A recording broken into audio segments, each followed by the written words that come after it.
ನಮಸ್ಕಾರ ಫ್ರೆಂಡ್ಸ್, ನಾನು ಪ್ರಶಾಂತ್. ನೀವು ನೋಡ್ತಿರೋದು Meti mirror YouTube channel. June 1914ರಲ್ಲಿ ಬಾಲಗಂಗಾಧರ್ ತಿಲಕ್ ಅವರು ಜೈಲಿನಿಂದ ಬಿಡುಗಡೆಯಾಗಿ ಬರ್ತಾರೆ. ಅವರು ಬಿಡುಗಡೆಯಾಗಿ ಬಂದ ನಂತರ ಇಂಡಿಯನ್ ನ್ಯಾಷನಲ್ ಕಾಂಗ್ರೆಸ್ನ ಮತ್ತೆ ಸೇರಬೇಕಂತ ಪ್ರಯತ್ನ ಮಾಡ್ತಾರೆ. ಈ ಪ್ರಯತ್ನದಲ್ಲಿ ಅವರಿಗೆ ಅನ್ನಿ ಬೆಸೆಂಟ್ ಅವರ ಸಪೋರ್ಟ್ ಕೂಡ ಸಿಗುತ್ತೆ. ತಿಲಕ್ ಮತ್ತೆ ಅನ್ನಿ ಬೆಸೆಂಟ್ ಅವರು ಇಬ್ರು ಕೂಡ ತೀವ್ರವಾದಿಗಳನ್ನ ಇಂಡಿಯನ್ ನ್ಯಾಷನಲ್ ಕಾಂಗ್ರೆಸ್ಗೆ ಮರಳಿ ಸೇರಿಸಬೇಕಂತ ಪ್ರಯತ್ನ ಪಡ್ತಾರೆ. ಆದ್ರೆ ಇಂಡಿಯನ್ ನ್ಯಾಷನಲ್ ಕಾಂಗ್ರೆಸ್ ಇದಕ್ಕೆ ಒಪ್ಪುವುದಿಲ್ಲ. ಇಂಡಿಯನ್ ನ್ಯಾಷನಲ್ ಕಾಂಗ್ರೆಸ್ನಲ್ಲಿ ಮಾಡರೇಟ್ ಅವರ ಮೆಜಾರಿಟಿ ಇರೋದ್ರಿಂದ ಅವರನ್ನ ಸೇರಿಸೋಕೆ ಆಗಲ್ಲ.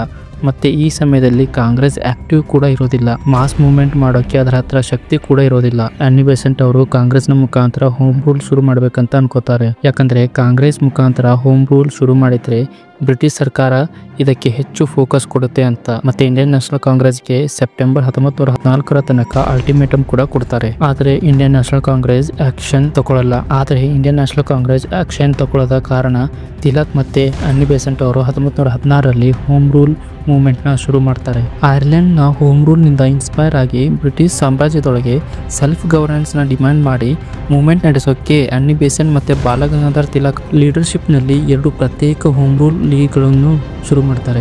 ಏಪ್ರಿಲ್ 1916ರಲ್ಲಿ ಪೂನಾದಲ್ಲಿ ತಿಲಕ್ ಅವರು ಮಹಾರಾಷ್ಟ್ರ, ಬಾಂಬೆನ ಬಿಟ್ಟು ಕರ್ನಾಟಕ, ಸೆಂಟ್ರಲ್ ಪ್ರಾವಿನ್ಸ್, ಬೇರರ್ನಲ್ಲಿ 6 ಬ್ರಾಂಚ್ಗಳಾಗಿ ಮೂವ್ಮೆಂಟ್ನ ನಡೆಸ್ತಾರೆ. ಅನ್ನಿ ಬೆಸೆಂಟ್ ಅವರು ಸೆಪ್ಟೆಂಬರ್ 1916ರಲ್ಲಿ ತಿಲಕ್ ಅವರ ಏರಿಯಾ ಬಿಟ್ಟು ಇಡೀ ಭಾರತದಲ್ಲಿ ಮೂವ್ಮೆಂಟ್ನ ಶುರು ಮಾಡ್ತಾರೆ. ಹೋಮ್ ರೂಲ್ ಮೂವ್ಮೆಂಟ್ನಲ್ಲಿ ಜನರ ಮಧ್ಯೆ ಹೋಗಿ ಜನರನ್ನ ಎಜುಕೇಟ್ ಮಾಡೋದು, ಪಾಲಿಟಿಕಲ್ ಡಿಸ್ಕಷನ್ ಮಾಡೋದು, ದೇಶದ ಸಮಸ್ಯೆ ಬಗ್ಗೆ ಚರ್ಚೆ ಮಾಡೋದು, ಮತ್ತೆ ಸೆಲ್ಫ್ ಗವರ್ನೆನ್ಸ್ ಬಗ್ಗೆ ಜನರನ್ನು ಎಜುಕೇಟ್ ಮಾಡೋದು, ಜನರನ್ನ ಇನ್ಸ್ಪೈರ್ ಮಾಡೋದು, ಬ್ರಿಟಿಷರ ಸಪ್ರೆಷನ್ ವಿರುದ್ಧ ಹೋರಾಟ ಮಾಡೋಕೆ ಮತ್ತು ಬ್ರಿಟಿಷ್ ಗವರ್ಮೆಂಟ್ ನಲ್ಲಿ ಭಾರತೀಯರಿಗೆ ಪೊಲಿಟಿಕಲ್ ರಿಪ್ರೆಸೆಂಟೇಷನ್ ನ ಕೊಡಿಸೋದು ಈ ಮೂವ್ಮೆಂಟ್ ನ ಒಂದು ಉದ್ದೇಶಗಳಾಗಿರುತ್ತೆ. ಈ ಮೂವ್ಮೆಂಟ್ ನಲ್ಲಿ ತನ್ನ ಸಂದೇಶವನ್ನು ಅನ್ನಿ ಬೆಸೆಂಟ್ ಅವರು ನವಭಾರತ ಅಂದ್ರೆ ನ್ಯೂ ಇಂಡಿಯಾ ಮತ್ತೆ ತಿಲಕ್ ಅವರ ಕೇಸರಿ ನ್ಯೂಸ್ ಪೇಪರ್ಗಳ ಮುಖಾಂತರ ಜನಸಾಮಾನ್ಯರಿಗೆ ತಲುಪಿಸುತ್ತಾರೆ. ಮತ್ತೆ ಪಾಂಪ್ಲೆಟ್ಸ್, ಪಬ್ಲಿಕ್ ಮೀಟಿಂಗ್ಸ್ ಗಳ ಮುಖಾಂತರ ಸ್ಪ್ರೆಡ್ ಮಾಡಿ ಜನಸಾಮಾನ್ಯರಲ್ಲಿ ಅರಿವನ್ನ ಮೂಡಿಸ್ತಾರೆ. ಈ ಮೂವ್ಮೆಂಟ್ಗೆ ಜನರ ಸಪೋರ್ಟ್ ತುಂಬಾ ಚೆನ್ನಾಗಿ ಸಿಗುತ್ತೆ.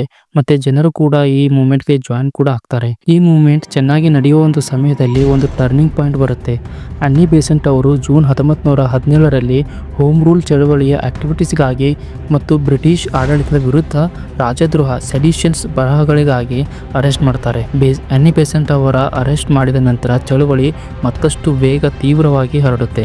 ಮಾಡರೇಟ್ ಲೀಡರ್ಸ್ ಮೂವ್ಮೆಂಟ್ ನಿಂದ ದೂರ ಇರೋರು ಸಪೋರ್ಟ್ ಕೊಡಕ್ಕೆ ಮುಂದೆ ಬರ್ತಾರೆ. ಈ ಮೂವ್ಮೆಂಟ್ ಪೀಕ್ ನಲ್ಲಿರುವಾಗ ಆ ಸಮಯದಲ್ಲಿ ಬ್ರಿಟಿಷ್ ಗವರ್ಮೆಂಟ್ ಒಂದು ಡಿಕ್ಲರೇಷನ್ ನ ಕೊಡುತ್ತೆ, ದ ಮಾಂಟ್ಯೂಕ್ ಡಿಕ್ಲರೇಷನ್ ಅಂತ. ಈ ಡಿಕ್ಲರೇಷನ್ ನಲ್ಲಿ ಏನು ಹೇಳ್ತಾರಂದ್ರೆ ಸೆಲ್ಫ್ ಗವರ್ನೆನ್ಸ್ ಕೊಡ್ತೀವಿ ಅಂತ ಪ್ರಾಮಿಸ್ ಮಾಡ್ತಾರೆ.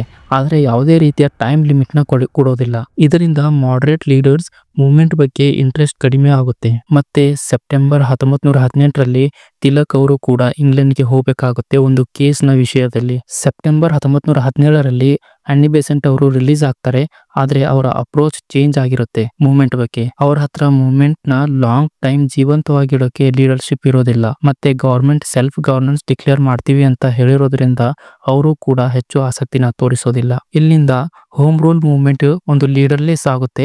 ಇದರಿಂದ ನಿಧಾನವಾಗಿ ಈ ಮೂವ್ಮೆಂಟ್ ಡಿಕ್ಲೈನ್ ಆಗೋಕೆ ಶುರುವಾಗುತ್ತೆ. ಇದು ಹೋಮ್ ರೂಲ್ ನ ಬಗ್ಗೆ ಒಂದು ಚಿಕ್ಕ ಇನ್ಫಾರ್ಮೇಶನ್. ಇಷ್ಟ ಆದ್ರೆ ಲೈಕ್ ಮಾಡಿ, ಸಬ್ಸ್ಕ್ರೈಬ್ ಮಾಡಿ.